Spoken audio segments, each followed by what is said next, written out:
Tonight on Panorama, how one of Britain's biggest companies broke the law to sell cigarettes. They said that we must tap their telephones and follow them all over, but they were definitely breaking the law. Through me. We reveal how British American Tobacco paid bribes to sabotage its rivals. Yeah, that's shocking. Do you mind if I ask you over what period was that? We're talking years. Whew. And secured access to police files and security cameras. So there were no rules. There were no rules, you're right. The rules were there to be bent. And we expose the corrupt deal to pay off a notorious dictator. I had to make it clear that they're going to expect a nice thick envelope of notes, you know.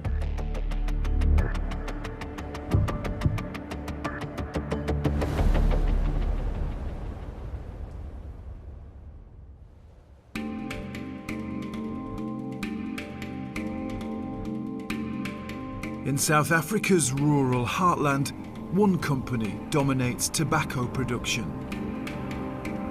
90% of the crop is bought by British American Tobacco. Tobacco. Yes, tobacco.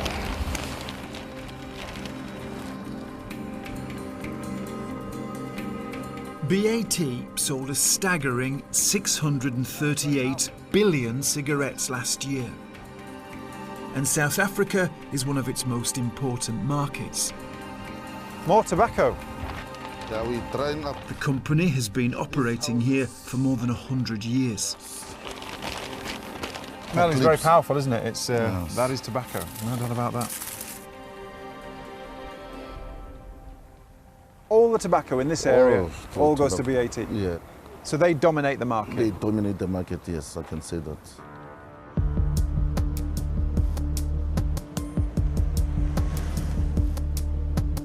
British American Tobacco is one of the UK's 10 biggest companies.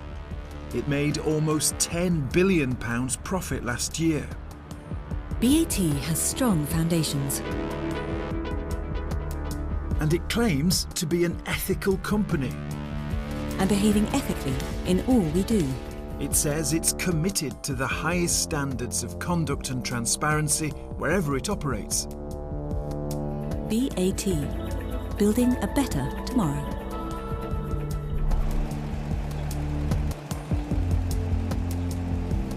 But this isn't the first time we've investigated BAT. 6 years ago, we exposed how it used bribery to undermine anti-smoking legislation in East Africa. Sir, can I ask you a quick question? I'm from Panorama. Why did you not respond to our emails about bribery? Is that the nature of BAT, sir, that you just put up with bribery?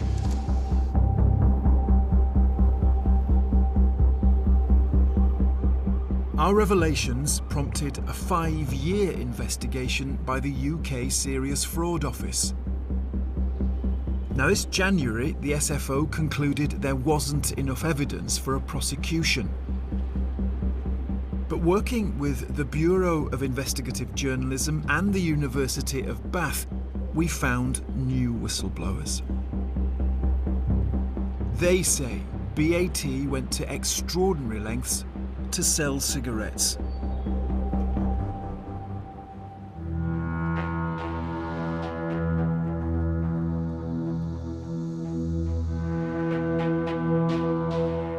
These are the forests of Mahaking in remote and rural South Africa.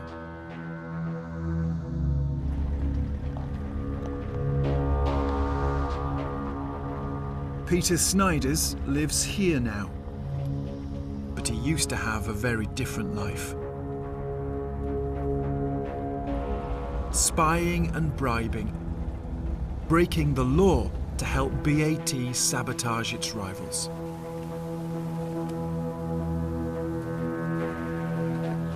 They said that we must tap their telephones, do physical surveillance on them, on their trucks, where they're going, where they offload, and follow them all over. You would pay bribes, you'd use tracking devices, you would effectively hire spies. Is that legal? No, not actually. Did you know it wasn't legal? Yeah, I knew it wasn't legal. But you did it anyway? Yeah. Did BAT know you were doing that? They were giving us money to do that. When you pay bribes, did BAT know you were paying bribes? They definitely knew it because I have to specify, in my invoice, you have to specify what you use the money for.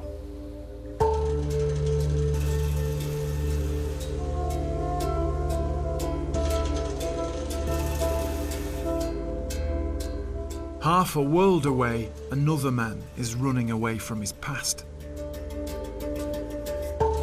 Francois van der Westhausen also used to do BAT's dirty work in South Africa. He too broke the law for British American tobacco. You used corruption and bribery. Correct. Did BAT know about that? Correct, they knew. How many people were you paying then? You personally? Me personally, probably every month, 15 people. Did anyone in BAT say, hang on, this is illegal, we oughtn't to be doing it? No. It was a system on the go. It was a system in progress, and I was just part of it.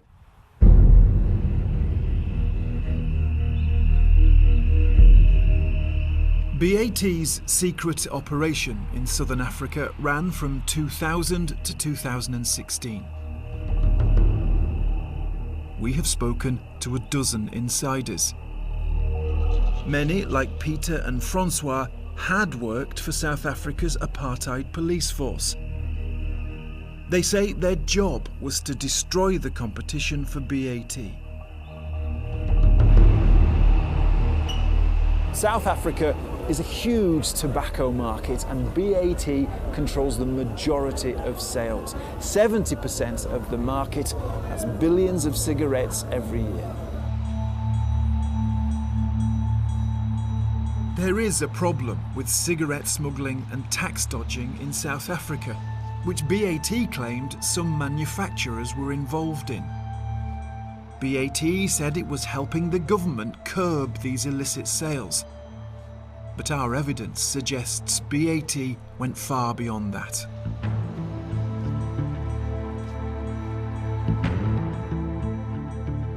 At the time, BAT was pronouncing on illicit trade being a big problem in South Africa. So why would it help them then to say that they were fighting illicit trade? What's the benefit to BAT? It was much easier to say you can only be low price because you're not paying tax. And therefore, they tell to the South African Revenue Service, we will partner you to get rid of this illicit trade problem. So to be clear, you're saying that BAT portrayed themselves as doing the right thing and helping the state fight illicit trade, and actually were trying to undermine their rivals. Correct. All they were trying to do was to protect the market share.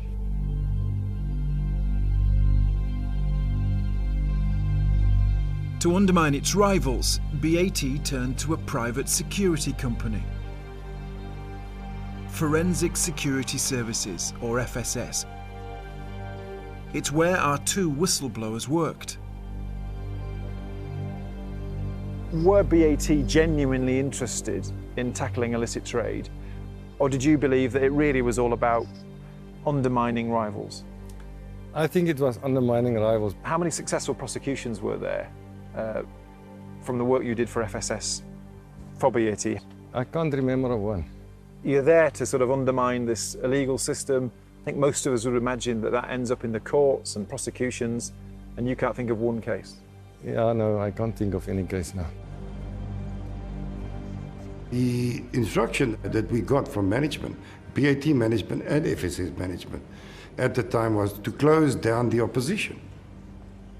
I reported everything back to them. I even got the instructions from BAT, personally. Personal instructions were given to me to do these kind of things. Industrial espionage, yes. BAT was under pressure from falling demand and cheaper competitors. It claimed some of its rivals were avoiding tax. BAT turned to FSS to recruit an army of spies and informants.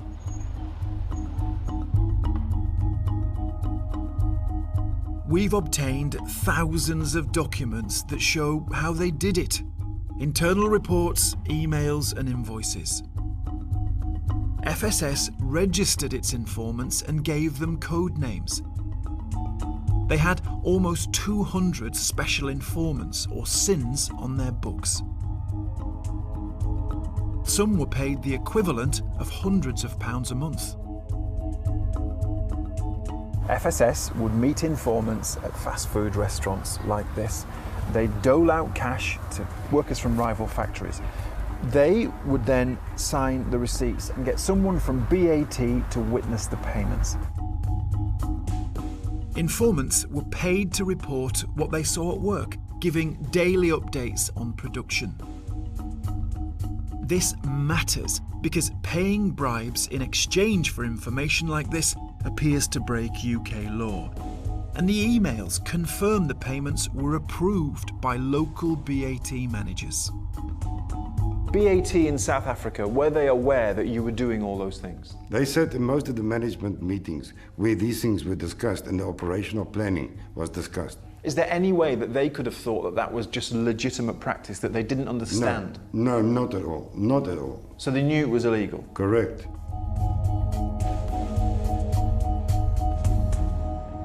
I think it's appalling. It's easy to dismiss South Africa or Africa as being countries that don't care about corruption because it's been so rife. And it's true that it is a significant challenge in the region, but it's really unacceptable because of the large multinational status that some companies enjoy and feeling like they can be immune from any kind of prosecution. Does that make you angry? It makes me furious.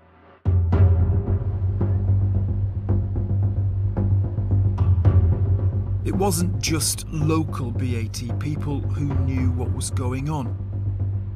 Our documents show staff from the company's London headquarters paid and managed some of the informants. This one shows a source was recruited by a BAT manager in London. So does this one and this one. They also made corrupt payments directly from London to informants. BAT staff would load thousands of pounds onto the sort of credit card normally used by holidaymakers. Anyone with the PIN number could then withdraw the cash in South Africa. It's a payment method sometimes used by organised crime to evade detection. It's a preferred way of money laundering by cocaine cartels and extremist terrorist groupings. And it's being used by BAT?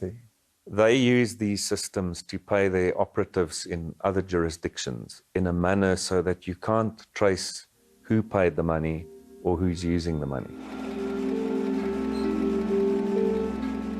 British American Tobacco didn't answer our detailed questions, but said it wasn't unlawful to pay sources to gather information about criminal behaviour.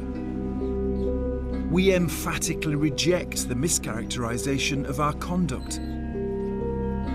Our efforts in combating illicit trade have been aimed at helping law enforcement agencies.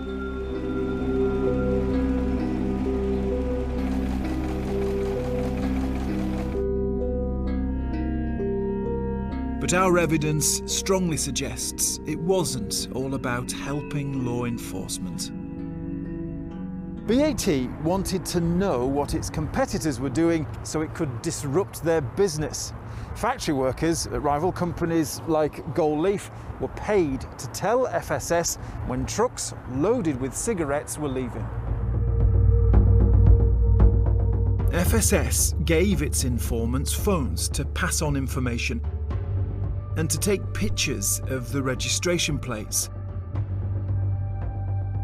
Surveillance teams from FSS followed the trucks and called in tips about supposed smuggling, so customs officers and police would be waiting to detain the lorries. It could then take weeks to prove the cigarettes were legal and get them released.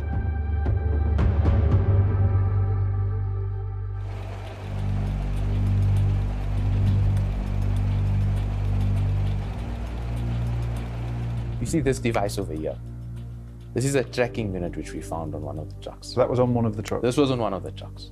And they would pull the truck over based on what this tracking device is feeding them. And the police will now make up all kinds of allegations or suspicions, create suspicions to say that either the stock is stolen or it's fake, something to just basically detain the stock. So this idea of illicit trade, you're saying, is an excuse for targeting your company? Yes, absolutely. And any prosecutions? None whatsoever. None whatsoever. Gold Leaf Tobacco's record is so clean. We've never had a fine. We've never had a prosecution. Nothing of the sort. So this was prepared by FSS. It's about your company. So it's a brief on your company. The documents show how BAT bribed at least 6 workers at Gold Leaf, from shop floor to managers. Yeah, that's shocking. Do you mind if I ask you over what period was that? We're talking years. We're talking years that went on. BAT people would come from London to recruit spies. Whew. Richard, I mean, this is, you're going to send me back to my office to start preparing a summons. Is that the correct response, do you think, from what you've heard? No, absolutely. I mean, if that's true, that is blatantly unlawful. It's anti-competitive of the highest order. It was a lot more than just paying informers. It seems BAT was prepared to go much further to damage its rivals. Our evidence strongly suggests customs officers were paid to do BAT's bidding, and that the police were bribed too. We would target a certain individual that's working at a unit within the police. We would approach him, offer him a much better salary, 3 times more, 4 times more what he would earn in the police. Gather him there. He had a direct link to all the friends within the unit. There we would go. We would manipulate that unit. Disruption, disruption, disruption. We would abuse the intelligence law enforcement agency to do precisely that.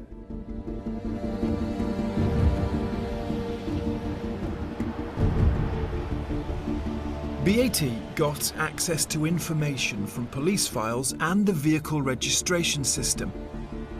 And police cameras were used to watch its competitors. Like this cigarette factory in Johannesburg. So this is the Carney Links cigarette factory. And up there, at the top of the street, that is camera 5 on the police CCTV network. Now, BAT managed to secure a feed from that camera to watch this factory.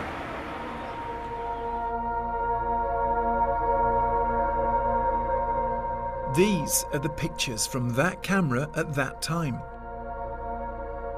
They would often raid our factory, and whenever our trucks were moving, they seemed to know when our trucks were moving, and wherever our trucks were going, they would turn up with the police, with the taxman.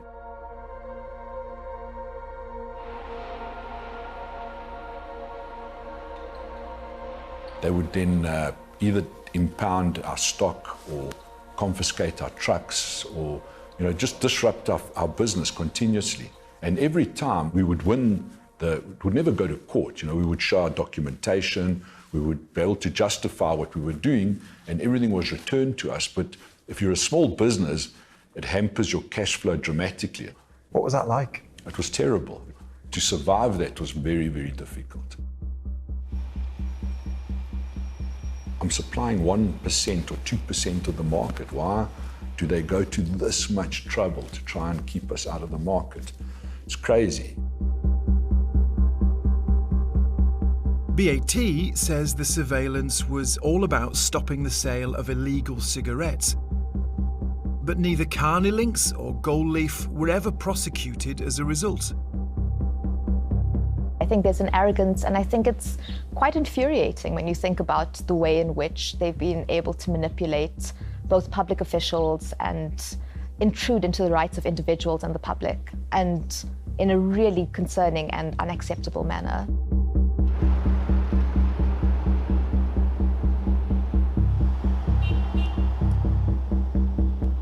They had no qualms bribing people, using sophisticated spy equipment to illegally invade on the privacy of people or listen to their conversations or access their communications.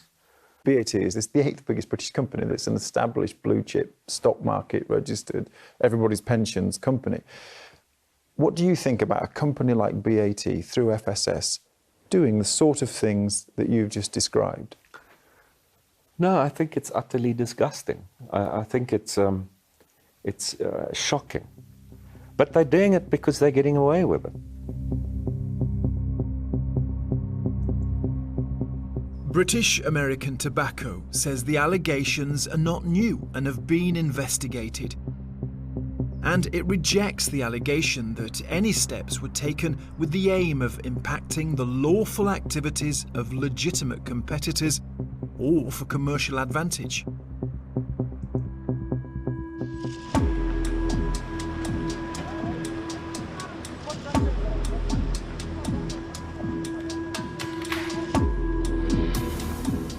We found it wasn't just South Africa where BAT was prepared to break the law. Its illegal operation crossed over the border to Zimbabwe too. And we've discovered how far BAT was prepared to go to get what it wanted.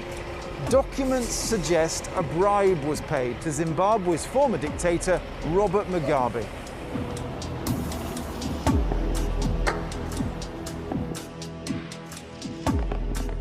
BAT was paying FSS to conduct a secret operation against its rivals there.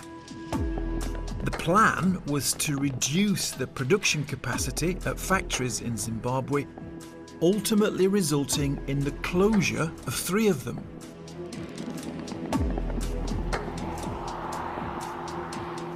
Robert Mugabe's regime didn't want FSS in the country, so FSS relied on a local firm to do the dirty work. But the Zimbabwean company got caught spying, and 3 of its directors were charged with illegal surveillance. These documents show a plan was hatched to get the directors off the hook and to protect BAT's name. BAT was told it had to make a large donation to Robert Mugabe's party to get the men freed.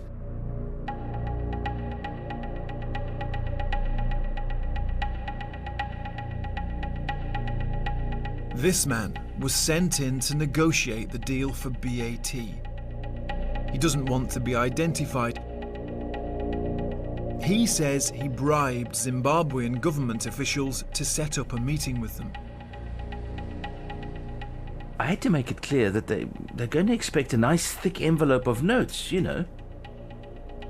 I would be given a lump sum of money as an operational budget. And out of that, I would always give a handshake and a nice wodge of cash to the principals, just to warm them to the idea. Our documents suggest BAT paid for those bribes. Cash was given to the man who set it up, Special Informant number 106. The reference is SOS Zimbabwe, and this is one payment of 90,000 rand or $6,000. The Zimbabwean officials said that with the upcoming presidential elections, a donation to Mugabe's party, ZANU-PF, would pave the way for negotiations to continue. With this donation, they could then go back to the president to get this problem sorted out. They wanted a payment of between 300 and 500,000 US dollars, effectively a bribe to Robert Mugabe.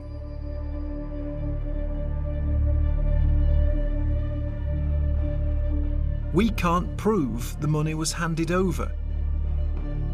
But documents and 3 insiders have confirmed that BAT was aware of the terms of the deal. They would have to pay to get what they want, including these 3 men out of prison. That's exactly the deal that was brokered. Is there a chance that because that meeting happened, friendships were formed and they got what they wanted without paying any money? Absolutely not. That's fantasy land. So you get what you want by paying the money? And only by paying the money. Is there any possibility that BAT wouldn't have known about this? That's laughable. You know, the reality is that who has $500,000 lying around? It's got to come from an organization that does.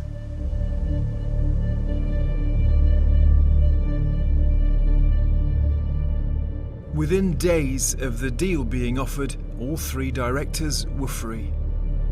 And FSS later went back to work in Zimbabwe for BAT.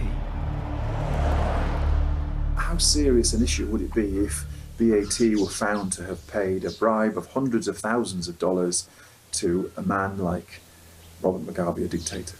If this is established, I think the level of impunity that we're seeing is completely alarming. This idea that a company can do as it pleases, can go into countries outside of its own and seek to obviate the rules of those countries is really something that shows a disregard for both the law as well as the people of the country.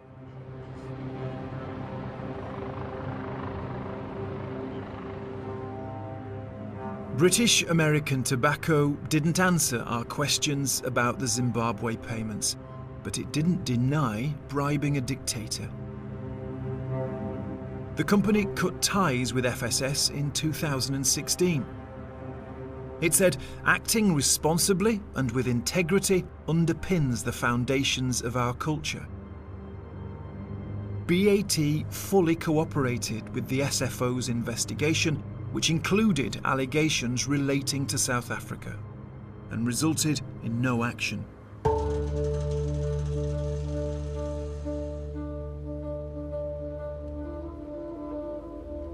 While the Serious Fraud Office is aware of some of the allegations, it hasn't seen all our evidence, and it hasn't spoken to our whistleblowers. We think BAT still has a case to answer.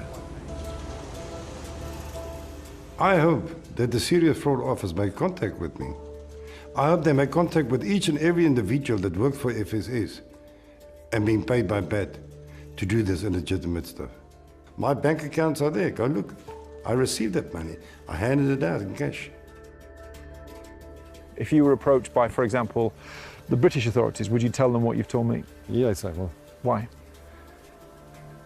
I've got nothing to hide, and I think that's the right thing to do.